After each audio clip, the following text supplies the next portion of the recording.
Since its founding in 1970, the American Society for Dermatologic Surgery has devoted itself to one core purpose: to advance and support dermatologic surgery and its specialists.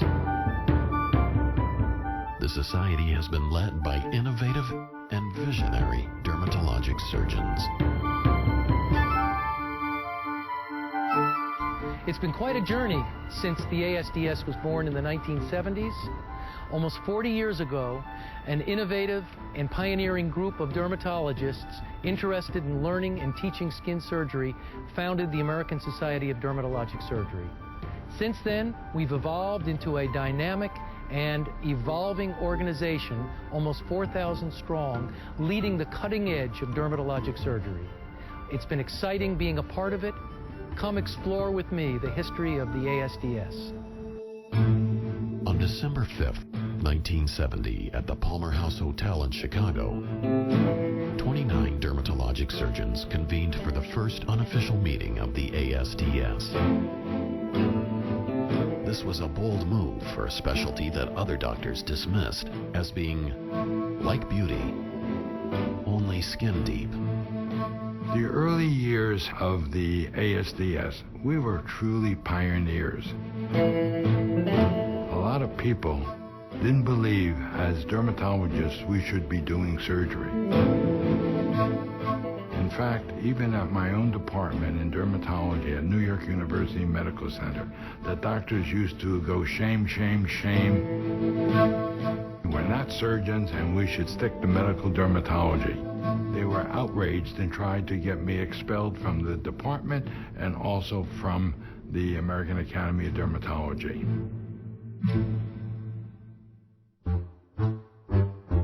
John Yarborough, affectionately known as Papa Bear, said when he was trained in 1950, one of his clinical professors said, "No dermatologist should be doing surgery beyond a pair of scissors." At the time, no formal training existed for the techniques of dermatologic surgery. So visionary founding members like Sorrel Resnick and Leonard Lewis realized that only through education could the field gain the recognition it deserved. They were the founding fathers. Norman Orentrack became the first president of the society. In 1971, the ASDS held its first annual meeting. By 1972, it was clear that dermatologists would no longer be restricted to scissors, pen, and prescription pad. Major surgical advances occurred during the 70s. There were a group of gentlemen who were interested in the cosmetic aspect of dermatology. There was Norman Orentrack with his hair transplants, and there was Sorrel Resnick with the peels. America's dermatologic surgeons were also making substantial advances in the treatment of skin cancer. Techniques for microscopically controlled excisions of skin cancer were first developed in the 1930s by Dr. Frederick E. Mohs. In the mid-1970s, Drs. Theodore Tromovich and Samuel Stegman modified the procedure by developing the fresh tissue technique for Mohs micrographic surgery. Those were amazing times when Sam and Ted and the other greats of dermatologic surgery would lecture and teach us. Stegman and Tromovich's work fostered further advances in Mohs micrographic surgery by many other prominent ASDS members. Stegman pioneered many new procedures and became the godfather of the specialty.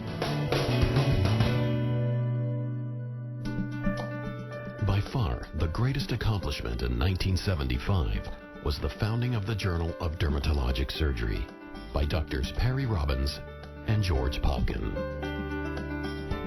A distinguished series of dermatologic surgeons have edited the journal.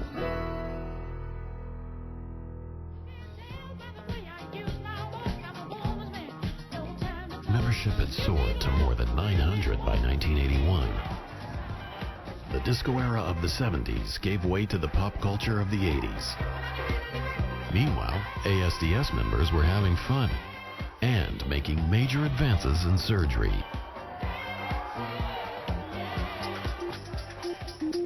The introduction of liposuction ushered in the definitive age of cosmetic surgery. Although liposuction was developed in Paris, it hit the American shores in the early 80s. I took a course in Paris, and in those days they used general anesthesia, but we didn't believe when we actually went there that people could remove fat through a tube, and actually I changed people's lives. While we pioneered countless procedures, the respect we deserved still eluded us. Turf wars were fought with plastic surgeons. They made efforts to say that we weren't adequately trained as surgeons, though most dermatologists all our careers have been doing surgery. Well, they began it, and we're the ones to stop them once and for all. And they said, well, you have no credibility with us. Look, every one of you hates every one of us, and we hate you right back. But even the most recalcitrant among them are beginning to realize that dermatologists are the ones that invented most of the lasers they use, that we've invented a variety of skin resurfacing technologies, dermabrasion, and so forth. The new decade of the 90s was exciting from the start. Americans worked to stay beautiful and fit. Women excelled in dermatologic surgery. Women have been very important in the development and expansion of dermatologic surgery. Of course, June Robinson was the first female president of the ASDS, and since then, numerous women have made contributions. Dermatologists were at the forefront of fillers and soft tissue augmentation. The work of many of our revered members led the way. Tumescent liposuction, developed by Dr. Jeffrey Klein, remains the standard of care for liposuction. We have continued to define and refine liposuction techniques. Dr. Harold Pierce, Arthur Somro, Paul Kelly, and others advanced ethnic cosmetic surgery. I've been referred to as the father of black cosmetic surgery.